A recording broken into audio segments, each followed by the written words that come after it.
Hey flyers, welcome back. This issue is brought to you by the 69th Drone Detachment, Airborne. And it's snowing out here on my porch in Colorado, so my hands will get cold sooner or later, so I'll make this relatively brief. But I was sitting here thinking about accurate RF power measurements, like from a VTX or from any RF source. Now, I came up as a satellite communications and radar guy, where they're bigger, maybe the same frequencies, but it's going through a waveguide. It's high powered. Something like C-band, around 5.8 gigahertz. My golly, that waveguide could be that size. It's some big old stuff. Actually, probably maybe even a little bigger than that. Now, the same frequency, since it's much lower power, we're still running about 5.8 gigahertz.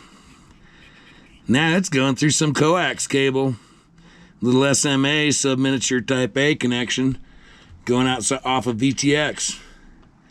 But some of the principles of measuring output of an amplifier are the same. If you got an amp and you're sending it down a transmission medium, and you're getting ready to couple to an antenna, and that could be like a dipole, or it could be some kind of helix. I'm going to draw them hanging off the side. It's not really how they'd be. Or it could be some kind of Yagi array, and linear or circular polarized. Or it could go to a big parabola, a parabolic antenna. And in either case, whatever this antenna is, it has a characteristic impedance. Right? Usually measured in ohms. And that impedance, say for example, is 50 ohms. And this transmitter, this power amp, has got a characteristic impedance, as does the transmission line it's hooking up to. And if those are both 50 ohms, same resistance, then all that transmitted power, we'll just draw it as a sine wave. It's actually not going to be. All that transmitted power gets coupled right into the antenna. Now, for some reason, that antenna is not matched in impedance. Maybe you got a poor connection here. Maybe the antenna's not cut to some quarter wavelength. There's a symbol for wavelength. These have got to be cut in multiples of a quarter wavelength of the frequency you're using, or at least the center frequency of the range. Let's make this be frequency all of a sudden. We'll reuse this type of part of the graph. Say the middle of your range is 5.8 gigahertz. Maybe you're going up to 5.9, down to 5.4, or something like that. So then you measure, that's roughly the center. And you'll tune to a quarter wavelength of that. And if that's the case, that antenna's tuned, then you'll couple energy. If the connector's good and you got good connection, you'll couple the energy. If this waveguide has no defects in it, if it's a physical waveguide, now we're back to physical, that had just some irregularities, that would reflect power. And if ever the impedances do not match, a standing wave gets reflected back. That standing wave's going back towards the power amplifier. The driven wave, the RF output, gets sent towards the antenna. Now, that's where we get this term of standing wave ratio. And actually, it's VSWR, voltage to standing wave ratio, as a way to measure this. If the impedance mismatch is great enough, virtually all the power gets reflected back to the PA, which could burn it out or mess it up. That way, for that reason, some unterminated power amps, you could hurt them and maybe destroy them. So what they used to do in the RF world, our drones are still RF too, but in the bigger RF world, is they'd take amplifier and they'd couple one side going to the antenna, and they'd couple the other side going to a dummy load. And a dummy load is a resistive load that matches perfectly whatever the characteristic impedance is. And with our example, it's 50 ohms. So if the antenna switched offline, this coupler would switch ports, and you'd be coupled over into the dummy load so you wouldn't burn out your power amp. So the point being with the common wisdom is never turn on your VTX without an antenna connected, because if you do, you'll let the flames out and you'll let the smoke out and you'll burn up your power amp, which is pretty true. But they kind of took it a little too far. They said never have it not connected to an antenna. Well, you could connect it to something else, and that would be a dummy load, maybe with the SMA connector here and a 50 ohm termination on it, if that was the characteristic impedance. And then you could turn that power amp up and run it without an antenna. It's not really transmitting anywhere. But yeah, just say you want to do that. Well, why would you want to do that? Well, the reason might be, say we wanted to measure some RF out of that bad boy. Say we wanted to have some arrangement with a directional coupler, the antenna, dummy load, whatever, just to protect the antenna. But say we wanted to disconnect this and get in here with, once again, an impedance matched splitter. Usually the schematic symbol, if it's drawn like this, there's a directional coupler. I just said what directional coupler for waveguide switch back here. I misspoke just a minute ago. A directional coupler has a symbol like that, sometimes an X in there. It takes that signal and it has a coupling factor. Say it's a 30 dB, say it's a 3 dB coupler, half of the power.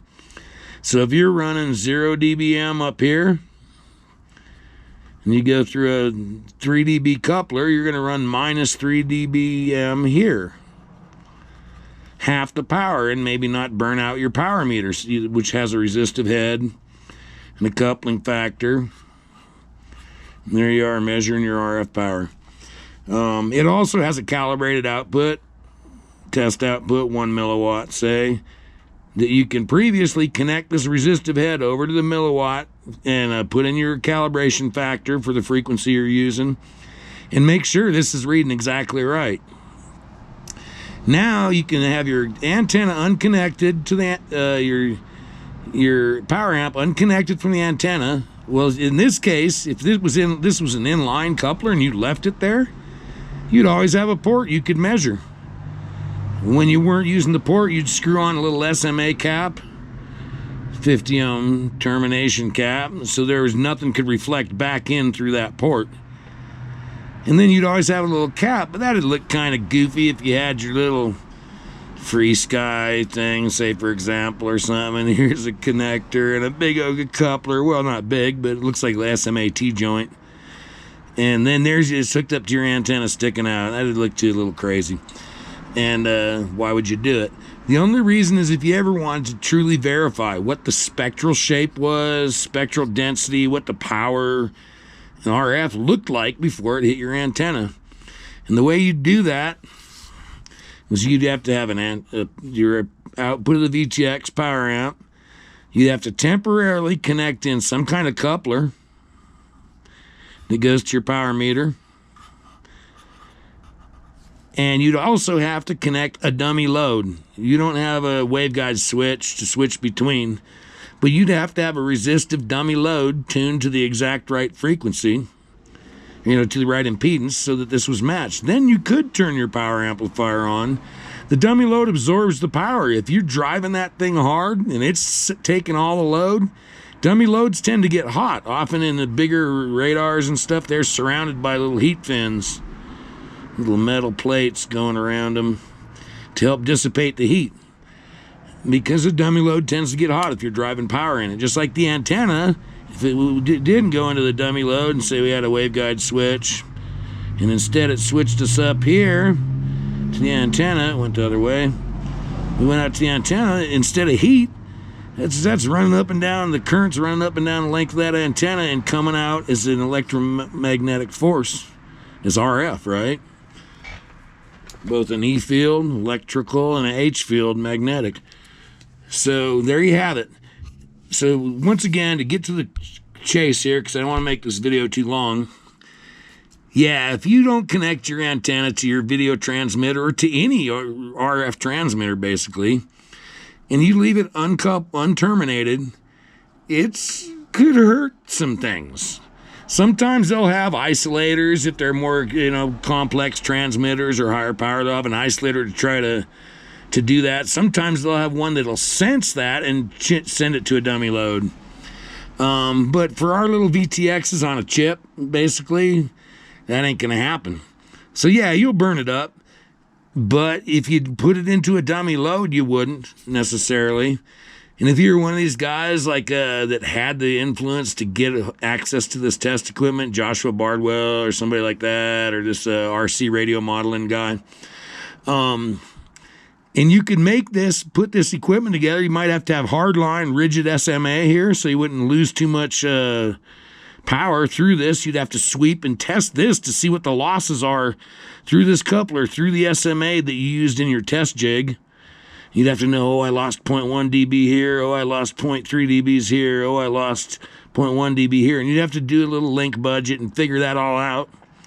So you could adjust for it. When you took your readings, you'd know that they were right. And at some point you'd know, oh yeah, this is what the DJI output looks like, some TDMA signal. And it has an average power envelope of this. And if I did some analysis and had a good spec in, I could tell really what the S-curve and everything about this was. So that's one reason you might want to. For us guys, it's just flying. Yeah, we never really going to want to. We can pretty much always keep them antennas on. And if we accidentally turn it on, it could be trouble, so we turn it off as fast as you can. Anyhow, that's all I got to say. I hope this was semi-interesting. There might be one or two guys that are just curious. I don't want to say geeks, just curious people. You're flying. I want to know what's going on in that box. And so I hope you liked it. This is the 69th Drone Detachment, airborne. I'm out here. It's snowing pretty good. It's the first day of March. Hope you guys are doing good. And I guess this part of this video is brought to you by the snow because I can't be out flying. We're riding my motorcycle. I mean, I guess it could be snowboarding, but it's getting late. So there you have it. I'll see you up there in the skies. Bye now.